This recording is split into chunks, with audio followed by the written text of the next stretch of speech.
ആ പറയുന്ന സമയത്ത് അതേപോലെ തന്നെ വിദ്യാഭ്യാസം കഴിഞ്ഞതും അതായത് പഠിപ്പ് കഴിഞ്ഞതും നല്ല ഡ്രീംസുകൾ ഉണ്ടായിരുന്നു. പല മേഖലയിൽ ജോലിക്ക് പോയി. ഓക്കെ, ഒരു 7-8 മേഖലയിൽ ജോലി ചെയ്തിട്ടുണ്ട്. ആ മേഖലയൊന്നും കൂടുതലായിട്ട് പറയാനുള്ള സമയമില്ല.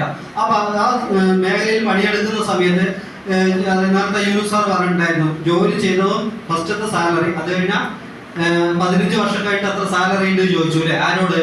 അവിടെ ഏറ്റവും ടോപ്പിൽ നിൽക്കണം. ഇത് എൻ്റെ അവസ്ഥ ഇത് തന്നെയായിരുന്നു. പോയ മേഖലയിലെല്ലാം ഞാൻ നോക്കും. അതായത് ഞാൻ ജോലിക്ക് പോകുന്ന സമയത്ത് 20-22 വയസ്സൊക്കെയുള്ള സമയത്ത് ജോലിക്ക് പോകുന്നുണ്ട്. പക്ഷെ അവിടെയുള്ള ആളുകളുടെ സാലറി എത്രയുണ്ടെന്ന് നമ്മൾ പല ആളും ഞാൻ അന്വേഷിക്കാറുണ്ട്. അപ്പൊ അന്വേഷിക്കുന്ന സമയത്ത് 10 ദിവസം ജോലിക്ക് പോയില്ലെങ്കിൽ എന്തായിരിക്കും അവസ്ഥ?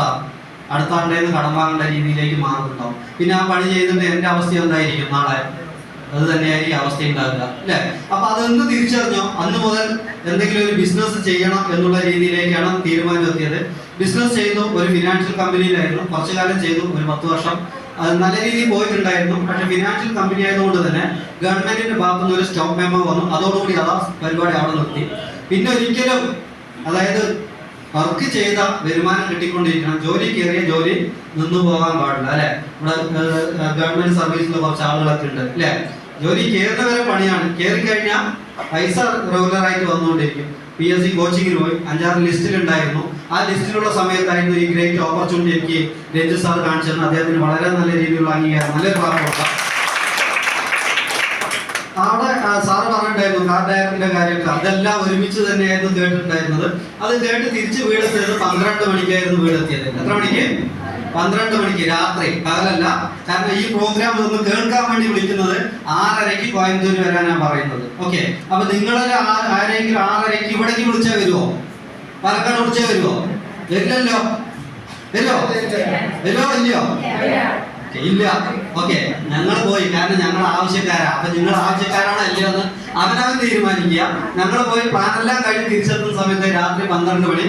വീട്ടിൽ കിടന്നു, ഉറക്കം വരുന്നില്ല. കിടക്കുന്ന സമയത്ത് എന്താ ഉറക്കം വരുന്നില്ല? എന്താ ഉറക്കം വരാത്തത്? എക്സൈറ്റ്മെന്റ് ആണ്. കാരണം എന്താ? കാറ് വാങ്ങിയ ആളുകൾ, ലക്ഷങ്ങൾ വരുമാനം വാങ്ങിയ ആളുകൾ നാളെ നമ്മൾ ആരായി മാറും? ആരായി മാറും? ലക്ഷങ്ങൾ വരുമാനം വാങ്ങുന്ന ആൾക്കാര്, കാറ് വാങ്ങുന്ന ആളുകൾ. ഓക്കെ, ഉറങ്ങിയില്ല വന്നിരിക്കുമ്പോ അടുത്തൊരു കോള് പുലർച്ചെ 4 മണിക്ക് അപ്ലേന വിളിക്കുന്നു. ഉറങ്ങിയടാ? ഇല്ല, ഉറങ്ങിയിട്ടില്ല. എന്താ സംഭവം?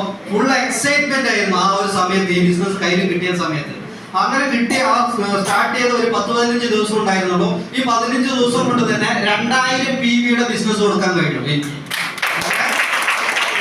2000 PV ഇവിടെ ബിസിനസ് 15 ദിവസം കൊണ്ട് കൊടുക്കാൻ കഴിഞ്ഞു.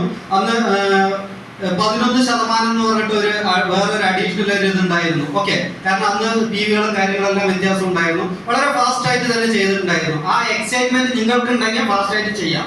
ഓക്കെ, അപ്പോൾ തീർച്ചയായിട്ടും അങ്ങനെ ചെയ്തു. അതിനുശേഷം പിന്നെ എന്താണ്, ഒരു 5 മാസം കൊണ്ട് ബ്രോൺസ് ഡയറക്ടറായി. 5 മാസം കൊണ്ട് ബ്രോൺസ് ഡയറക്ടറായി. അപ്പോൾ ഈ 5 മാസം എടുക്കണം ബ്രോൺസ് ഡയറക്ടർ ആകാൻ. ഇപ്പൊ ഒരു ബ്രോൺസ് ഡയറക്ടർ ആകാൻ എത്ര PV-യുടെ ബിസിനസ് ചെയ്യണം? എത്ര വേണം? ആയ ആളുകൾ നിൽക്കട്ടെ, ആകാൻ പോകുന്ന ആൾക്കാരെന്ന് പറയട്ടെ. ജോയിൻ ചെയ്തിട്ട് കുറച്ചായിട്ടുള്ള ആളുകൾ 5500 PV വേണം. അന്ന് 10000 PV വേണം. അപ്പൊ ഇതിന്റെ ഡബിൾ ബിസിനസ് കൊടുക്കണം. ഓക്കെ, ഒരു 5-ാമത്തെ മാസം ബ്രോൺസ് ഡയറക്ടറായി. 7-ാമത്തെ മാസം സിൽവർ ഡയറക്ടർ ആകാൻ കഴിഞ്ഞു. അതിനുശേഷം ഒരു 1 ഇയർ കഴിഞ്ഞതിന് ശേഷമാണ് ഗോൾഡ് ഡയറക്ടർ ആകാൻ കഴിഞ്ഞത്. അതിനുശേഷം ഡയമണ്ട് ഡയറക്ടർ. ആ ഡയമണ്ട് ഡയറക്ടർ ആയ സമയത്ത് തന്നെ നമ്മുടെ അപ്ലൈൻ പറഞ്ഞിട്ടുണ്ടായിരുന്നു, ക്രൗൺ ഡയറക്ടർ ആയാലേ വെറുതെ ക്രൗൺ ഡയറക്ടർ ആകാൻ പാടില്ല. ക്രൗൺ ആയാൽ എന്തിന് യാത്ര ചെയ്യണം?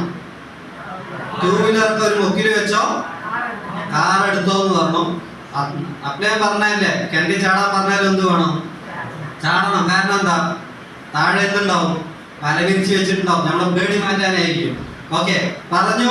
2020 നവംബർ മാസം ഒരു ടാറ്റോയുടെ 10 ലക്ഷം രൂപയുടെ അടുത്ത് വില വരുന്ന ടാറ്റോയുടെ അൾട്രോസ് എന്ന് പറയുന്ന കാർ ഈ ബിസിനസ്സിലൂടെ പർച്ചേസ് ചെയ്തു. 5 വർഷം കഴിഞ്ഞു കാർ പർച്ചേസ് ചെയ്തിട്ട്. 1 രൂപ പോലും എന്റെ പോക്കറ്റിൽ നിന്ന് എടുത്ത് കൊടുത്തിട്ടില്ല. ഇതല്ല ആരാ തന്നത്? വെസ്റ്റേജ് കമ്പനിയിൽ നിന്ന് കാർ ഫണ്ടാണ് തന്നിരിക്കുന്നത്. ഓക്കെ, അതോടൊപ്പം തന്നെ പാസ്പോർട്ട് എടുത്തു വെച്ചു. എന്തിനാ പാസ്പോർട്ട് എടുത്തു വെക്കുക? നമ്മളൊക്കെ ദുബായാ. എന്തിന്? ജോലിക്ക് പോകാൻ അല്ലേ? അസർ സാറേ അല്ലേ? ജോലിക്കല്ലേ പോയിട്ട് വന്നത്? ജോലിക്ക് പോകാൻ പാസ്പോർട്ട് എടുക്കും അല്ലേ? ജോലി ചെയ്യാൻ വേണ്ടി പോകാൻ പാസ്പോർട്ട് എടുക്കും. അങ്ങനെ പാസ്പോർട്ട് എടുത്തു വെച്ചു. കാരണം ഇലക്ട്രിക്കൽ ഫീൽഡാണ്, ഒരുപാട് വേക്കൻസികളുണ്ട്. കുറെ ആളുകൾ വിളിച്ചു, അച്ഛനും പോകാൻ കുറെ നിർബന്ധിച്ചു. ഞാൻ പറഞ്ഞു ഞാൻ പോകുന്നില്ല, ആ പൈസ ഞാൻ ഇവിടെ ഉണ്ടാക്കാറുള്ളൂ, അതുകൊണ്ട് ഞാൻ പോയില്ല. അങ്ങനെ ഇരിക്കുന്ന സമയത്ത് അതിനൊരു ഡേറ്റ് ഉണ്ട് അല്ലേ പാസ്പോർട്ടിന്? എത്രയാണ്? എത്ര വർഷം? 15 20 അത്രയാണ് സാറേ? 10 വർഷമാണ്. ആ 10 വർഷം കഴിഞ്ഞു, അതിന്റെ എക്സ്പയറി ഡേറ്റ് കഴിഞ്ഞു. പിന്നെ നോക്കുന്ന സമയത്ത് അടുത്ത തായ്ലാൻഡ് ട്രിപ്പ്, ഫ്രീ ട്രിപ്പ്, എവിടെ? വെസ്റ്റേണിലൂടെയാണ് പോകാൻ കഴിഞ്ഞത്. ഒരു സീല് വീണിട്ടുണ്ടെങ്കിൽ അത് വെസ്റ്റേണിന്റെ മാത്രം. ഈ വെസ്റ്റേണിന്റെ ഓക്കെ, തായ്ലാൻഡ് ട്രിപ്പ് അടിച്ചു പൊളിച്ചിട്ട് വരാൻ പറ്റി, കുറെ ആളുകൾ പോകാൻ പറ്റിയിട്ടുണ്ടായിരുന്നു. അപ്പൊ തീർച്ചയായിട്ടും ഇതേപോലെ ഇനിയും സ്വപ്നങ്ങൾ ഇങ്ങനെ നീണ്ടു കിടക്കുകയാണ്. കുറെ സ്വപ്നങ്ങൾ എന്തുണ്ട്? നീണ്ടു കിടക്കുന്നുണ്ട്. മനുഷ്യന് സ്വപ്നം കാണുന്നതിന് എന്തില്ല, ഒരു പരിധി ഇല്ലാത്തത് കൊണ്ട് സ്വപ്നങ്ങൾ ഇങ്ങനെ നീണ്ടു കിടക്കുന്നുണ്ട് അല്ലെ? ആ സ്വപ്നങ്ങളെല്ലാം നേടിയെടുക്കാൻ പറ്റുന്ന കറക്റ്റ് ആയിട്ടുള്ള പ്ലാറ്റ്ഫോമിലാണ് നമ്മൾ എത്തിപ്പെട്ടിരിക്കുന്നത്. അതോടൊപ്പം തന്നെ കറക്റ്റ് ആയിട്ടുള്ള കമ്പനിയിലാണ്. കമ്പനി ഫോക്കസ് ചെയ്യുന്നത് $1 ബില്യൺ കമ്പനിയിലേക്ക് മാറിക്കൊണ്ടിരിക്കുകയാണ്. അത്ര $1 ബില്യൺ കമ്പനിയിലേക്ക് മാറിക്കൊണ്ടിരിക്കുന്ന ഒരു കമ്പനിയാണ്. ഓക്കെ, അപ്പൊ അതായത് 9,000 കോടി രൂപയുടെ വിറ്റുവരവിലേക്ക് 2030 ആകുമ്പോഴേക്കും പോകുന്നു എന്നുള്ള ലക്ഷ്യം വെച്ചിട്ട് ആര് പോയിക്കൊണ്ടിരിക്കുന്നു? കമ്പനി പോയിക്കൊണ്ടിരിക്കുന്നു. ഇവിടെ നേരത്തെ പറഞ്ഞില്ലേ 60% നമ്മൾക്ക്. അപ്പൊ 9,000 കോടി രൂപയുടെ വിറ്റുവരവ് ഒരു വർഷത്തിൽ നടക്കുകയാണെങ്കിൽ എത്ര രൂപ നമ്മളെ പോലുള്ള ആളുകൾക്ക് തിരിച്ചു കിട്ടുണ്ടാവും? ആലോചിച്ച് നോക്കിയോ? കോടിക്കണക്കിന് രൂപയായിരിക്കും അല്ലേ? അതുകൊണ്ടാണ് 50ഓളം വ്യക്തികൾ ആരായിട്ട് മാറും പറഞ്ഞത്? 1 കോടിക്ക് പുറത്തുള്ള ആളുകളായിട്ട് മാറുമെന്ന് പറയുന്നത്. അതുകൂടാതെ സെക്കൻഡ് ജനറേഷൻ ബിസിനസ്സിലേക്ക് മാറിക്കഴിഞ്ഞു. വെസ്റ്റേജ് എവിടേക്കാണ്?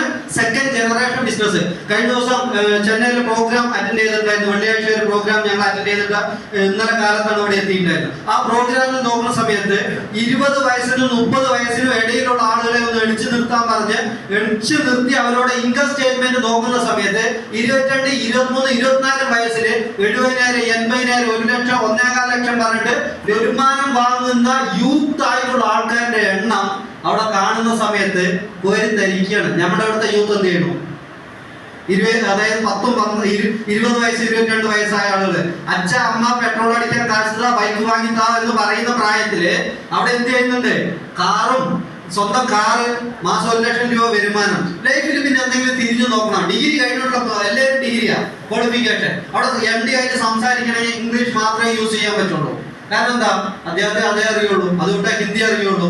അപ്പൊ എല്ലാവരും വളരെ ഫ്ലുവൻസി ആയിട്ട് ഇംഗ്ലീഷിലാണ് കാര്യങ്ങളെല്ലാം പറഞ്ഞുകൊണ്ടിരിക്കുന്നത്. അപ്പൊ ഫുൾ എഡ്യൂക്കേറ്റഡ് ആയിട്ടുള്ള തലമുറ ഈ ബിസിനസ്സിലേക്ക് വന്നുകൊണ്ടിരിക്കുന്ന ഒരു കാലഘട്ടമാണ്. ഓക്കെ, തമിഴ്നാട്ടിൽ അവിടെ യാഥാർത്ഥ്യമായിക്കൊണ്ടിരിക്കുന്നു. തീർച്ചയായിട്ടും നമ്മൾ എവിടെ എന്ത് വേണം? ആ രീതിയിലേക്ക് യൂത്ത് ആയിട്ടുള്ള ആളുകളെ നമ്മൾ ഈ ബിസിനസ്സിലേക്ക് കൊണ്ടുവരണം. കാരണം ജനറേഷൻ ബിസിനസ്, അവിടെ അച്ഛൻ ഈ ബിസിനസ് ഏറ്റെടുത്തു, അച്ഛൻ മരണപ്പെട്ടു, ഇന്ന് ഞാൻ ചെയ്യണം, മാസം 1.25 ലക്ഷം വാങ്ങുന്നു എന്നൊക്കെ പറയുന്ന സമയത്ത് ആലോചിച്ച് നോക്കുക. തലമുറകളായിട്ട് നമ്മൾക്ക് ഇൻകം, നമ്മൾ ഇന്ന് ചെയ്തു വെക്കുന്ന ഈ ഒരു വരുമാനത്തിൽ നിന്ന് തലമുറകളായിട്ട് വരുമാനം വരികയാണെങ്കിലോ ചെയ്യുന്ന ജോലിക്ക് എങ്ങനെ ഇരിക്കും? ഹാപ്പി ആയിരിക്കില്ലേ? ഇത് മുൻപ് അങ്ങനെ നടന്നിട്ടുണ്ടോ? ഉണ്ടോ?